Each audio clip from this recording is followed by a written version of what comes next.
खुशियों की सौगात लाती है,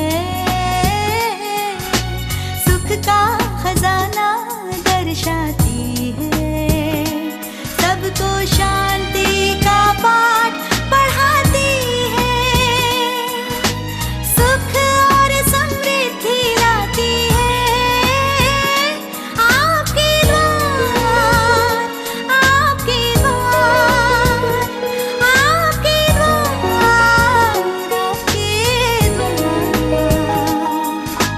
खुशियों की सौगात लाती है। दर्शकों नमस्कार, मैं पूजा आप सभी का एक बार फिर से स्वागत करती हूँ हमारे इस कार्यक्रम में जिसका नाम है वे टू हैप्पीनेस। और आइए स्वागत करें डॉक्टर स्वतंत्र कुमार जैन का हमारे इस कार्यक्रम में। डॉक्टर साहब आपका बहुत बहुत स्वागत है हमारे इस कार्यक्रम में। नमस्कार दर्शकों, जैसा कि हमारा प्रोग्राम है वे टू हैप्पीनेस, खुशियाँ सबको बहुत प्यारी होती है। डॉक्टर साहब, हम आगे बढ़ते हैं अब्दुल कलाम जी की एक कथनी से।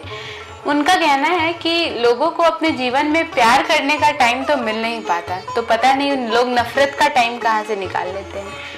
हमारे समाज में अगर हम देखें, परिवारों में आपस में बहुत नफरत होती है। कभी देखें तो दोस्तों में दूर से दिखने में वो मित्र इतने गहरे लगेंगे, लेकिन जब आप पास जाओ, उनके रिश्ते को समझने की कोशिश करो, तो हमें पता चलता है कि कितनी नफरत है दोनों के अंदर एक दूसरे के प्रति। तो ये जो छुपी हुई नफरत होती है रिश्तों में, किसी भी संबंध में, हम इसको दूर करने के लिए क्या कर सकते हैं?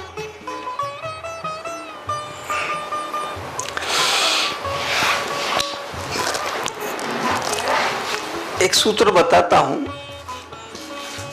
जैसी होगी दृष्टि वैसी होगी सृष्टि। तो आप जैसी दृष्टि करेंगे वैसे ही आपके चारों तरफ का वातावरण हो जाएगा। निर्णय आपको ही करना है कि आप चाहते क्या हैं। अगर आप चारों तरफ जलन, नफरत, द्वेष और परेशानी चारों तरफ देखते हैं, तो विश्वास मानिए कि आपको चारों तरफ ऐसा ही वातावरण मिलेगा और इस वातावरण में आप स्वयं परेशान हो उठेंगे। अगर आप अपने चारों तरफ आनंद, प्रेम, एक दूसरे के प्रति सहयोग देखते हैं, तो आपको अपने आप खुशी मिलेगी। कोई सामने वाला कैसा भी हो, कितना ही बुरा इंसान हो, आप विश्वास कीजिए, कोई भी इस संसार में कोई भी व्यक्ति आपका ना बुरा कर सकता है ना भला कर सकता है। आपका बुरा भला करने वाले आप स्वयं हो।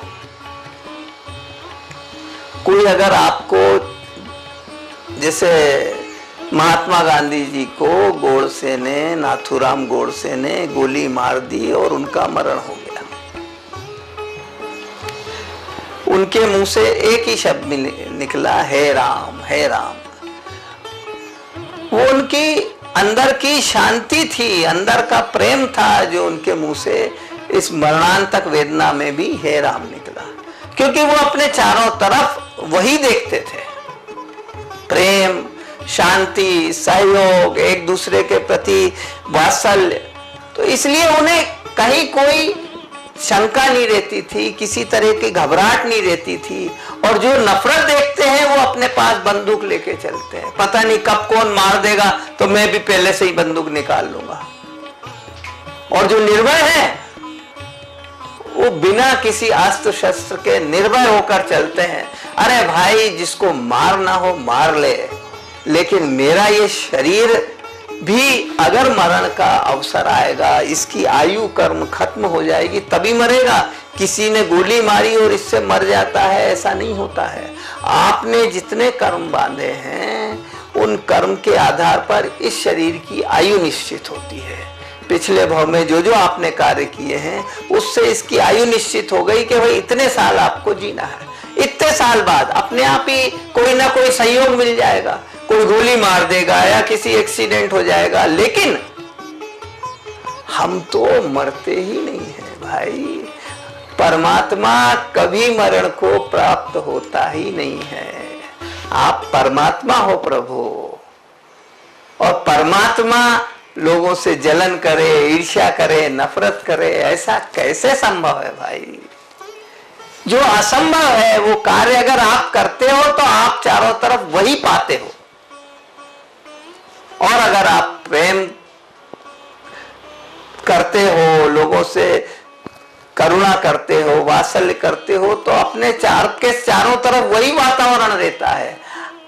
और बात सुनिए ध्यान से कि अगर आप अपने आप को परमात्मा मानते हो और सब जीवों को परमात्मा मानते हो, तो आप सोचो कि कहां नफरत रही। सभी जीव परमात्मा हैं, सभी जीव इस तीन लोक के नाथ हैं, सभी अपने अपने क्षेत्र के, अपने अपने आत्मा के अंदर समाये तीन लोक के अधिपति हैं, स्वामी हैं। तो भाई नफरत की बात ही कहाँ है? कोई किसी को मार सकता नहीं है, कोई किसी को बचा सकता नहीं है। सब आपके ही कर्म हैं जो आपको इस संसार में भ्रमण करा रहे हैं। आप अगर अपने कल्याण की सोचोगे तो आपका निश्चित कल्याण होगा। आप अपने परमात्मा पने की सोचोगे तो निश्चय ही आप उस पद को पाओगे। जलन, नफरत, ये सब जो है ये संसार में जिसका बहुत बहुत बुरा होना है वो ऐसे भाव भाता है। और आप करोड़ों में करोड़ों शून्य लगा दो, करोड़ों शून्य लगा दो, 1 करोड़ की संख्या में करोड़ों शून्य लगा दो तो कितनी बड़ी संख्या हो जाएगी, आप कल्पना कर सकते हैं। इतने काल तक, इतने वर्षों तक वो जो नफरत फैलाने वाले, वो जो आतंकवादी हैं, वो जो नक्सलाइट हैं, लोगों को मारने वाले हैं, लोगों को सताने वाले हैं, इतने इतने काल तक दुख दुख और दुख ही पाएंगे भाई। ऐसे मार्ग पे मत जाओ कि आप स्वयं कांप उठो। हे प्रभु, नफरत शब्दकोश से निकाल दीजिए। शब्दकोश में प्रेम, सुख, वात्सल्य और सहयोग डाल दीजिए। देखिए ये हमारी पृथ्वी बहुत सुंदर है, इसकी सुंदरता बनाए रखना आपका कर्तव्य है। इसे बनाए रखिए, ये परमात्मा पने की ज्योत जलाते रहिए, ज्योत से ज्योत जलाते रहिए और इससे पूरा गगन गुंजायमान कर दीजिए। ओम शांति। डॉक्टर साहब, आपकी ये जो बातें हैं ये बहुत ही मन को शांति देने वाली है और उम्मीद करती हूँ हमारे दर्शकों को भी आपकी इन बातों से बहुत फायदा हो रहा होगा। एक भावना मन में आती है कि इंसान को हमेशा खुद खुश रहना चाहिए।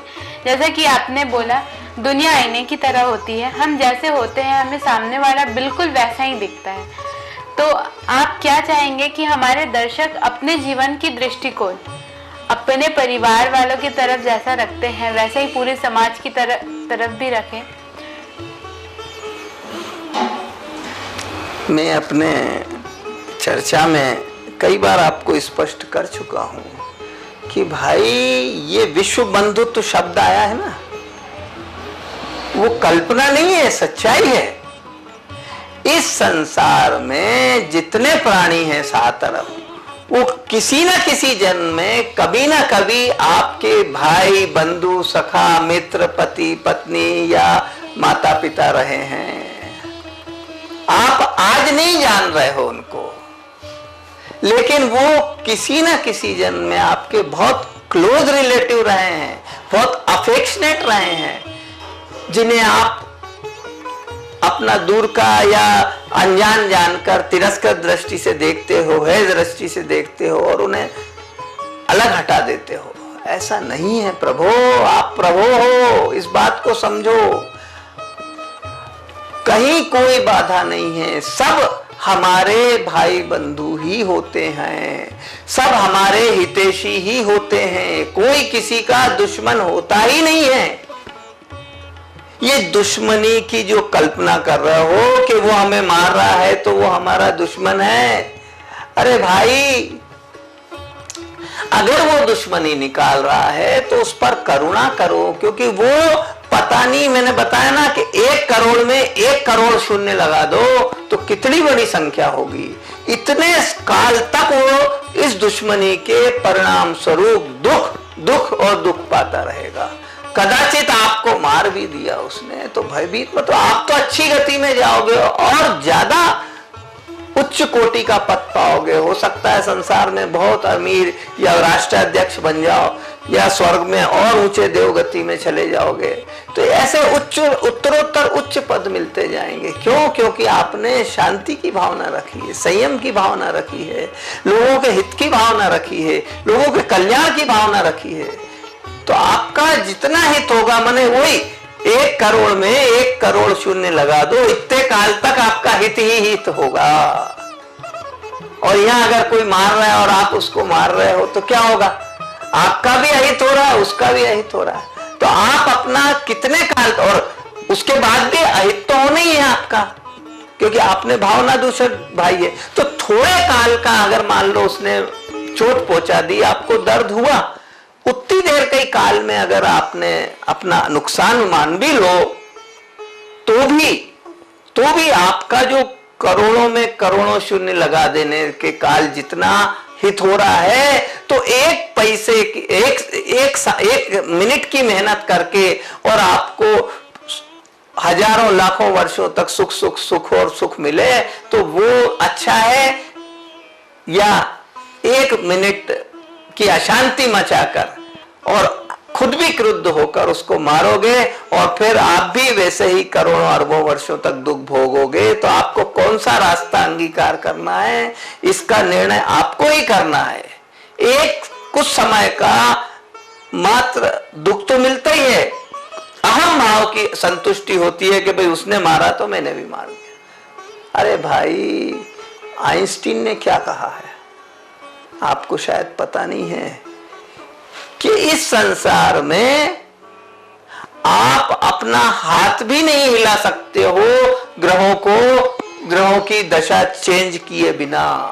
यानी हर चीज इतनी फिक्स होती है। ये बात आप एकदम से समझ में हो सकता है नहीं भी आया आपको, आप इस पे विचार करिए, फिर से पूछना इस प्रश्न को। ये बहुत गंभीर, कई बातें बहुत गंभीर होती हैं, हो सकता है एकदम समझ में आपको नहीं आए, तो आप फिर से विचार कीजिए और उनके लिए प्रश्न पूछ सकते हैं।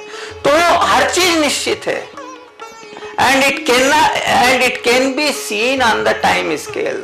उन्होंने कहा कि वो अगर आप कोई टाइम स्केल बनता है तो हर घटना देख सकते हो, हर घटना फिक्स है, हर घटना नियत है। जो नियत है उसके लिए हम चिंता क्यों करें भाई। इसलिए आप तो अगर ये बात समझ में नहीं भी आए, अगर जो मैं नियत और स्थितिवाद की बात कर रहा हूं वो नहीं भी समझ में आए, तो इतना मानिए कि हमें अल्पकाल का दुख की चिंता नहीं करना है, सदा काल के सुख की चिंता करना है। कोई हमें मार नहीं सकता है। हमारे कर्म खराब होंगे तो कोई का हाथ चलेगा, बुरे कर्म आएंगे तो उसका हाथ चलेगा और हमें मार पड़ेगी। वो नहीं चला रहा है, हमारे कर्म चला रहे हैं। अगर हम शांत भाव से उसको सहन करके अपने प्रभुत्व को, अपने परमात्मा पने की तरफ ध्यान देंगे तो विश्वास कीजिए कहीं कोई अशांति नहीं होगी, कहीं कोई कमी नहीं होगी, हर एक का भला होगा और उससे उस पर भी असर पड़ेगा सामने वाले पे, और वो भी आपके कदमों में नतमस्तक हो जाएगा। प्रभु है, प्रभु आप सब प्रभु हो मेरे।